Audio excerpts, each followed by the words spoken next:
Jati Jangarna is a weapon of transformation. This is what the entire architecture is built on. I remember before the elections, all of you were saying 400 par, and you were saying you would change this. And then I was glad to see that the Prime Minister walked in and then was forced to bow his head in front of the Constitution. It was a moment of pride for all Congress people that we had explained to the Prime Minister and to the whole country that no force will dare touch this. Yeah. I know that the RSS has never accepted this. Mohan Bhagwatji has said that India didn't get independence in 1947. He has said that this constitution is meaningless. I know that that is at your heart. We will never let your dream come true. This constitution is going to rule India always. Now, एक minute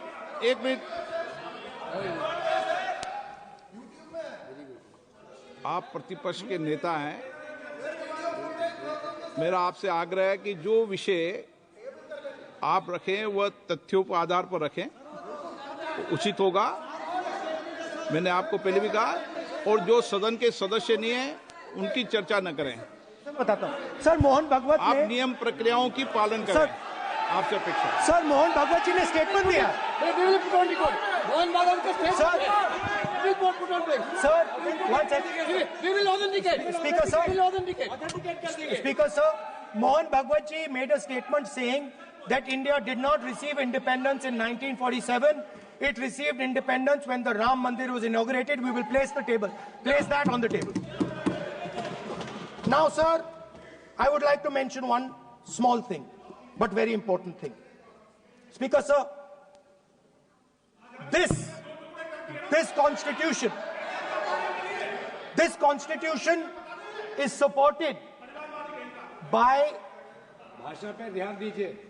this constitution is supported by the vote of our people.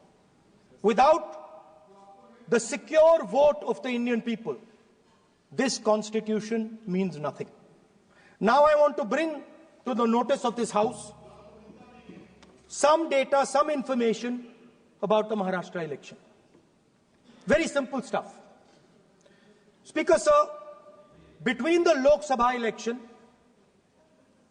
which the India Alliance won, and the Vidhan Sabha election, the voting population of Himachal Pradesh was added to the voting roll of Maharashtra.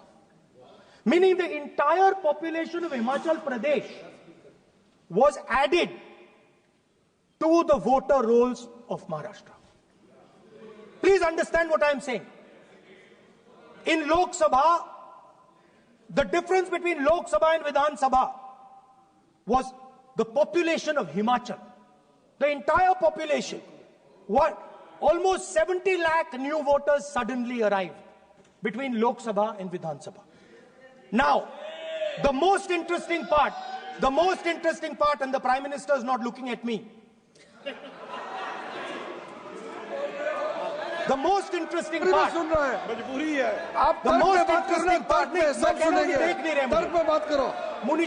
suddenly. The most interesting part is,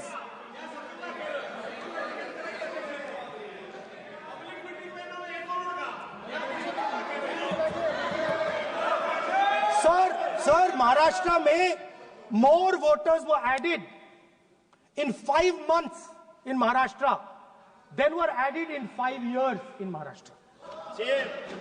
जितने 5 साल में add हुए उससे ज्यादा 5 महीने में add हुए, आखिरी 5 महीने में लोकसभा चुनाव के बाद। सर, एक बिल्डिंग है सर शिरडी में, एक बिल्डिंग में 7,000 नए वोटर एक बिल्डिंग में ऐड हुए सर। एक बिल्डिंग में 7,000 नए वोटर ऐड हुए सर। सर, मैं कोई आरोप नहीं लगा रहा हूं, मैं सिर्फ ये कह रहा हूं सर कि इसमें कुछ ना कुछ प्रॉब्लमैटिक है कि हिमाचल प्रदेश जितने बड़े वोटर्स लोकसभा के बाद जादू से आ जाते हैं। अब हम क्या कह रहे हैं? हमने इलेक्शन कमीशन से रिपीटेडली कहा है कि हम आरोप नहीं लगा रहे हैं। आप एक काम कीजिए, हमें लोकसभा की वोटर लिस्ट दे दीजिए, नेम, एड्रेस और इलेक्ट्रॉनिकली दीजिए, और विधानसभा नहीं है। नहीं सर, नहीं नहीं नहीं नहीं नहीं नहीं स्पीकर सर वो सब वेबसाइट पे रहती है, सब जानते हैं, कभी भी कोई निकाल सकता है। स्पीकर सर, मैं समझा देता हूं सर। स्पीकर सर, वो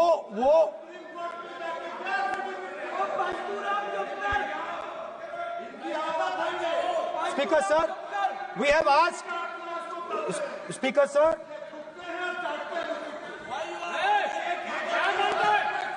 Speaker sir, we are asking this question. We are asking this. Speaker sir, population of Himachal Pradesh.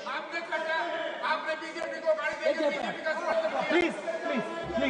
Population of Himachal Pradesh has voted. Extra has voted in Maharashtra.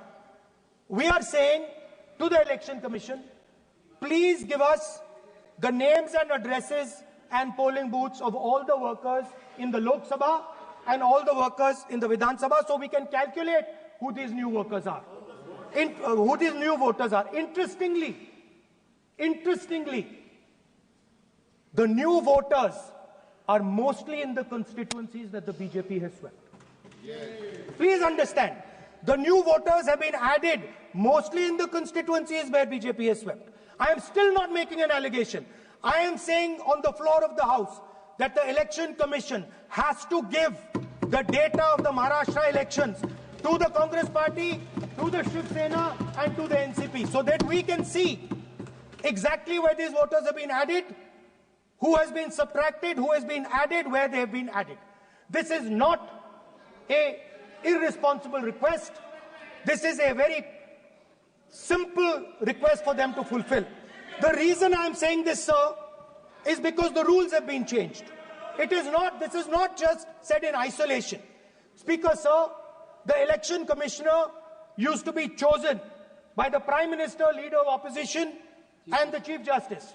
Sir, the Chief Justice was removed from that committee. Why? Why? This is the question, sir. This is the question to the Prime Minister. Why was the Chief Justice removed from the committee? Now, in a few days, I am going to go to the meeting. I'm going to go to the meeting. There's going to be Mr. Amit Shah and Mr. Modi ji. And there's going to be me. 2-1. Why am I even going to the meeting? What is the purpose of me going to the meeting? I'm only going to the meeting to certify what Modi ji and Amit Shah ji are going to say. Right? Whereas if the Chief Justice was there could be a discussion. Chief Justice and Leader of Opposition could say, no, we don't agree. So, there seems to be a calculated strategy. Now, just prior to the Lok Sabha, the election commissioner was changed and 2 new election commissioners were placed. Yes. We know that the election dates were changed. Yes. We know that the elections were postponed. These are facts. These are not things I am inventing. So, in order to safeguard this constitution, the entire opposition requests the data for the Maharashtra election. We request the data and the electoral voter list for Lok Sabha and the corresponding list for Vidhan Sabha. And I am very confident that the Election Commission will not give us this information. Speaker, sir, that is broadly. So the third element of our President's address would be a determined defense of India's institutions, of our democratic system, and a re-look at our entire democratic framework, and the looking again at all the institutions that have been taken away from the people of India. So those would be the type of things that we would say in a presidential address.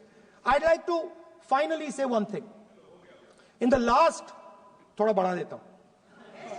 अब मैं थोड़ा और खींचूंगा. अब और खींचूंगा थोड़ा. अब और खींचूंगा. So So in the last, there is a background, a philosophical background to what I am saying.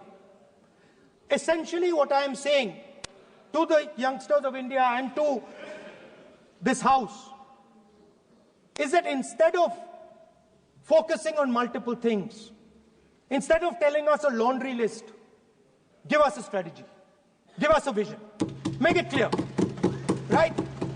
Now, there is a philosophical basis to this. There is even a deep philosophical basis to this. I showed you the picture of Shivji, which you didn't allow me to show. I showed that picture for a reason. What does that picture tell us? If you look at that picture carefully, it tells us focus carefully. Do not get distracted. Do not look here and there.